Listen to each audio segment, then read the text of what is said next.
ہماری سلطنت میں سورج غروب نہیں ہوتا، ان انگریزوں کو ہم نے بھگایا ہے، ہم نے اپنے بلبوتے پہ بھگایا ہے۔ تو یہ کون سے کھیت کی مولی ہیں؟ اللہ تبارک تعالیٰ نے اس قوم کے اندر ایسا جذبہ، ایسا حوصلہ اور ایسی طاقت رکھی ہے، اگر یہ جوش میں آ گئی تو انشاءاللہ ان چڈی والوں کو چڈی کھول کر بھاگنے کی جگہ نہیں ملے گی، گھبرانے کی ضرورت نہیں ہے۔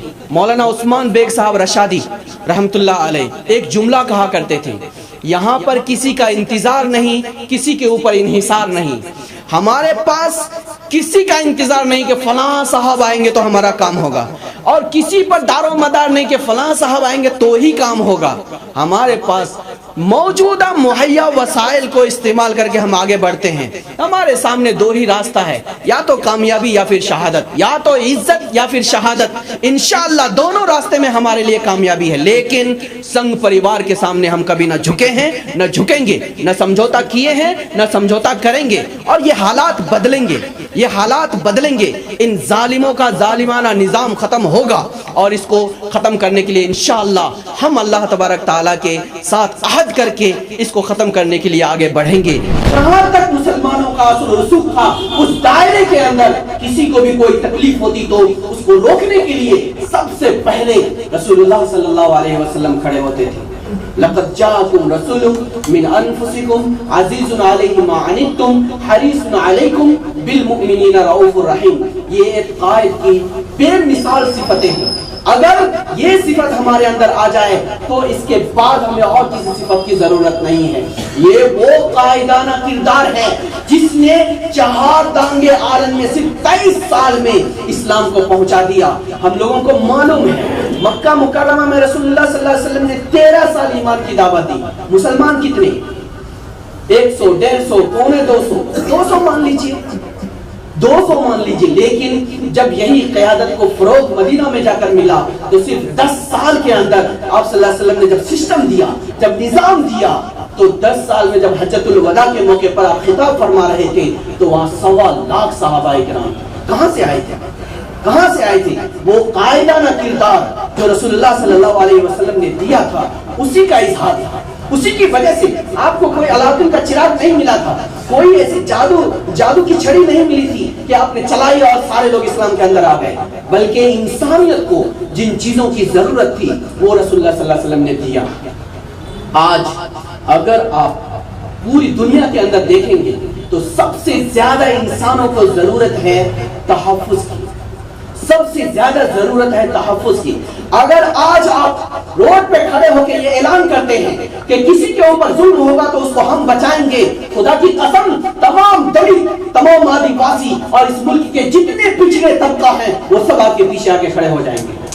آج سب کو ضرورت ہے آزادی کی، وہ چاہتے ہیں کہ ہم فکری طور پر، ہمارے بچے فکری طور پر آزاد ہوں، وہ جس مذہب کو چاہے قبول کریں، جس نظریے کو چاہے قبول کریں، جیسے چاہے اپنے مذہب کے حساب سے زندگی گزاریں۔ آج ان کو غلام بنانے کی کوشش کی جا رہی ہے، ان کے اوپر تسلط پیدا کیا جا رہا ہے، دباؤ ڈالا جا رہا ہے۔ اگر آج آپ اعلان کرتے ہیں اسلام دنیا کے اندر انسانوں کو انسانوں کی غلامی سے نکال کر اللہ کی غلامی میں ڈالنے کے لیے آیا ہے، تمہیں آزادی انسانی غلامی سے ہم دلائیں گے، خدا کی قسم یہ سب لوگ آپ کے ہاتھ پر کلمہ پڑھنے کے لیے تیار ہو جائیں گے۔ آج انسانوں کو ضرورت ہے انصاف کی۔ انصاف، جب انسان کے اوپر ظلم ہوتا ہے تو آج اسے انصاف دینے والا کوئی نہیں ہے۔ اس ملک کے آزاد ملک کے جمہوری سسٹم اور جمہوری نظام میں سب سے پہلا اور سب سے بڑا مظلوم بابری مسجد ہے، سب سے بڑا مظلوم بابری مسجد ہے۔ جب انہیں انصاف دلانے کی بات آئی، بندر بانٹ کا قانون نافذ کیا گیا۔ یہ قانون اور یہ فیصلہ انسانیت کے لیے نہیں ہے، یہ برہمنیت کے لیے ہے، یہ اس ملک کو ظلم کے دلدل میں ٹھوس لینے کے لیے ہے، یہ اس ملک کے کمزور طبقوں کو ظلم کے نظام کے تحت دبا کر رکھنے کے لیے ہے۔ اگر آج آپ لاٹھی ڈنڈا لے کر روڈ پہ کھڑے ہوتے ہیں اور کسی کے اوپر ظلم ہوتا ہے ان کو انصاف دلاتے ہیں، اور جب تک انصاف نہیں ملتا تب تک آپ حق کی آواز بلند کرتے رہتے ہیں، تو خدا کی قسم آپ کو کسی کو بلانے کی ضرورت نہیں پڑے گی، سب لوگ خود بخود آپ کے ساتھ آئیں گے۔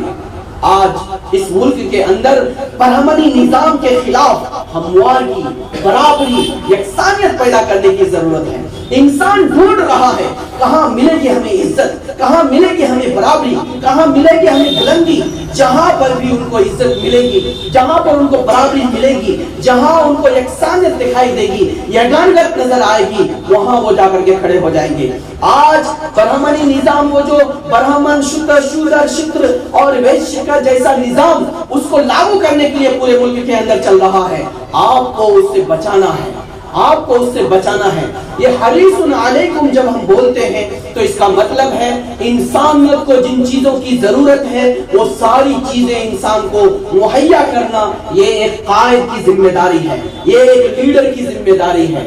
آج کس طرح نقصان پہنچایا جا رہا ہے، مسجدوں کو توڑا جا رہا ہے، مدرسوں کو بند کرنے کی کوشش کی جا رہی ہے، ہمارے تہذیب اور کلچر کو مٹانے کے لیے تاریخی عمارتوں کے، تاریخی جگہوں کے نام بدلے جا رہے ہیں، اس ملک کو سمرقند اور بخارا بنانے کی تیاری چل رہی ہے۔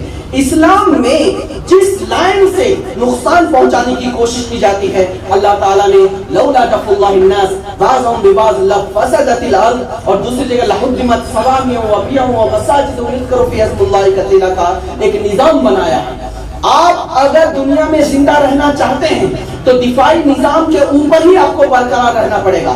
اگر اس نظام سے ہٹ کر آپ صوفی بن کے، بزرگ بن کے، سادہ بن کے، بہت ہی عاجزانہ زندگی گزار کر چاہتے ہیں، آپ محفوظ ہو کر عزت کی زندگی گزار لیں، تو اس وقت تو ممکن نہیں ہے، ان حالات میں تو ممکن نہیں ہے۔ اس لیے آپ کو ان تکلیف دہ راستوں کو بند کرنا پڑے گا، ان سوراخوں، ان بلوں کو آپ کو بند کرنا پڑے گا جہاں سے دشمنی کی ہوا نکل رہی ہے، جہاں سے ظلم کی آندھیاں نکل رہی ہے، اور جہاں سے انسانوں کے اندر سے انسانیت مٹا ڈالنے کی کوشش چل رہی ہے۔ ہم ان ظالموں سے یہ کہنا چاہتے ہیں کہ تمہارے ظلم سے کچھ ہونے والا نہیں ہے، اور مسلمانوں کے ایمان کو تم ڈگمگا ڈالو، ایسی صلاحیت اللہ تعالیٰ نے آج تک کسی قوم میں پیدا نہیں کری ہے۔ انشاءاللہ یہ قوم جس طریقے سے کل تازہ دم تھی، آج بھی اسی طریقے سے تازہ دم ہے۔ اور میں ایک بات کلیئر کر دینا چاہتا ہوں، اس ملک کے اندر ہندو ہمارا دشمن نہیں ہے، سکھ ہمارا دشمن نہیں ہے، عیسائی ہمارا دشمن نہیں ہے، دلت آدیواسی ہمارا دشمن نہیں ہے، S C S T O B C ہمارا دشمن نہیں ہے۔ اس ملک کا دشمن، ہمارا دشمن، دستور کا دشمن اور تمام کمیونٹی کا دشمن صرف ایک ہے، وہ ہے سنگھ پریوار، وہ ہے آر ایس ایس، وہ ہے بی جے پی اور ان کے ساتھ مل کر کام کرنے والے لوگ، جو آج ای وی ایم کے ذریعے سے، طاقت کے بلبوتے پر اور گنڈا گردی کے ذریعے سے ہمارے ملک کی کرسیوں کے اوپر، ہمارے ملک کے عدلیہ کے اوپر، ہمارے ملک کے انتظامیہ میں، ہمارے ملک کے میڈیا کے اوپر تسلط جمع کر کے اس ملک کو ہندو راشٹر بنانے کا خواب دیکھ رہے ہیں۔ اس لیے یہ فرق کرنا بہت ضروری ہے اور یہ سارے ہندوستان کے عوام تک پہنچانا بہت ضروری ہے۔ ہمارا دشمن کون ہے، ہماری لڑائی کس سے ہے، ہم کس سے لڑنا چاہتے ہیں، ہم کس کے بارے میں بات کر رہے ہیں۔ ہم ہندوؤں کے بارے میں بات نہیں کرتے، ہندو ہمارے بھائی ہیں، سکھ ہمارے بھائی ہیں، دلت آدیواسی ہمارے بھائی ہیں، عیسائی ہمارے بھائی ہیں، یہ سارے دیش کے 125 کروڑ ہمارے بھائی ہیں۔ یہ 2.5% جو اس ملک کو برہمن راج بنانے کی کوشش کر رہا ہے، اس کے خلاف ہم بات کرتے ہیں اور ہماری لڑائی اسی کے ساتھ ہے۔ اس لیے ہم اس کے ساتھ کبھی بھی سمجھوتا نہیں کر سکتے، ہم اس کے ساتھ کبھی بھی اتحاد نہیں کر سکتے۔ ایک اور بات، اس وقت 11 تنظیمیں، پہلے 6 تھی، ابھی 1 سال میں اور 6 بن گئی ہے، 5 بن گئی ہے۔ 11 مسلم نام کی تنظیمیں، اس میں آل انڈیا امامس آرگنائزیشن ہے، مسلم راشٹریہ منچ ہے، جماعت علماء ہند ہے، جمعیت علماء ہند نہیں بول رہا ہوں، جماعت علماء ہند ہے، اخیل بھارتی علماء پریشد ہے، بہت سارے نام ہیں۔ یہ مسلمانوں کی 11 تنظیمیں ہیں جو آر ایس ایس اور سنگھ پریوار کے لیے کام کر رہی ہیں، اور ان تنظیموں کا مقصد یہ ہے کہ مسلمانوں میں جا کر یہ بتانا کہ تم کو اگر عزت کے ساتھ جینا ہے تو سب سے طاقتور پارٹی بی جے پی کا ساتھ جانا ہے، اگر تم اس ملک کے اندر محفوظ رہنا چاہتے ہو اور حق چاہتے ہو تو آر ایس ایس کے ساتھ مل کر کے جانا ہے۔ یہ دنیا کی سب سے مضبوط طاقتور تنظیم ہے۔ ہم یہ چپتی کے شوربے جو کل تک یہ اعلان کرتے تھے کہ ہماری سلطنت میں سورج غروب نہیں ہوتا، ہماری سلطنت میں سورج غروب نہیں ہوتا، ان انگریزوں کو ہم نے بھگایا ہے، ہم نے اپنے بلبوتے پہ بھگایا ہے، تو یہ کون سے کھیت کی مولی ہیں؟ اللہ تبارک تعالیٰ نے اس قوم کے اندر ایسا جذبہ، ایسا حوصلہ اور ایسی طاقت رکھی ہے، اگر یہ جوش میں آ گئی تو انشاءاللہ ان چڈی والوں کو چڈی کھول کر بھاگنے کی جگہ نہیں ملے گی۔ اس لیے وہ تنظیمیں، وہ جماعتیں اور وہ کمیٹیز جو RSS اور سنگھ پریوار کے ساتھ مل کے کام کر رہی ہیں، ان کے ساتھ ہمارا کسی بھی حال میں کوئی سمجھوتا نہیں ہو سکتا ہے۔ یہ بات ہم کو خاص طور سے ذہن میں رکھنا ہے۔ کیوں؟ اگر ہم لوگ دشمن کو دشمن بنا کر نہیں رکھتے ہیں اور دشمن کے ساتھ دشمن کی طرح نہیں رہتے ہیں تو وہ آستین کا سانپ ہوتا ہے جو انسان کو پہلے ڈستا ہے۔ وہ آستین کا سانپ ہوتا ہے جو انسان کو پہلے ڈستا ہے۔ ان سانپوں سے ہمیں بہت زیادہ احتیاط، اجتناب، احتراز کے ساتھ رہنے کی ضرورت ہے۔ ہمیں گھبرانے کی ضرورت نہیں ہے۔ مولانا عثمان بیگ صاحب رشادی رحمت اللہ علیہ ایک جملہ کہا کرتے تھے، یہاں پر کسی کا انتظار نہیں، کسی کے اوپر انحصار نہیں۔ ہمارے پاس کسی کا انتظار نہیں کہ فلاں صاحب آئیں گے تو ہمارا کام ہوگا، اور کسی پر دار و مدار نہیں کہ فلاں صاحب آئیں گے تو ہی کام ہوگا۔ ہمارے پاس موجودہ مہیا وسائل کو استعمال کر کے ہم آگے بڑھتے ہیں۔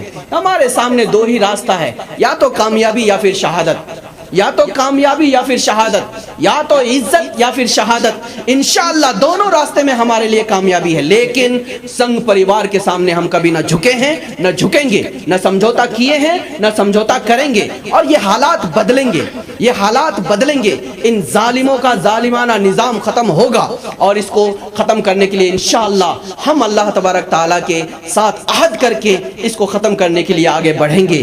ٹیپو سلطان کا وہ جملہ جو ٹیپو سلطان رحمت اللہ علیہ نے کہا تھا، گیدڑ کی 100 سالہ زندگی سے بڑھ کر شیر کا دن کی زندگی ہے، اس لیے ہمیں شیر کی زندگی جینا ہے، گیدڑ کی زندگی نہیں جینا ہے۔ دل بدل سکتے ہیں، جذبات بدل سکتے ہیں، ملک کے فکر و خیالات بدل سکتے ہیں، دور موجود کے دن رات بدل سکتے ہیں۔ ہم بدل جائیں تو یہ حالات بدل سکتے ہیں۔ وآخر دعوانا الحمدللہ رب العالمین۔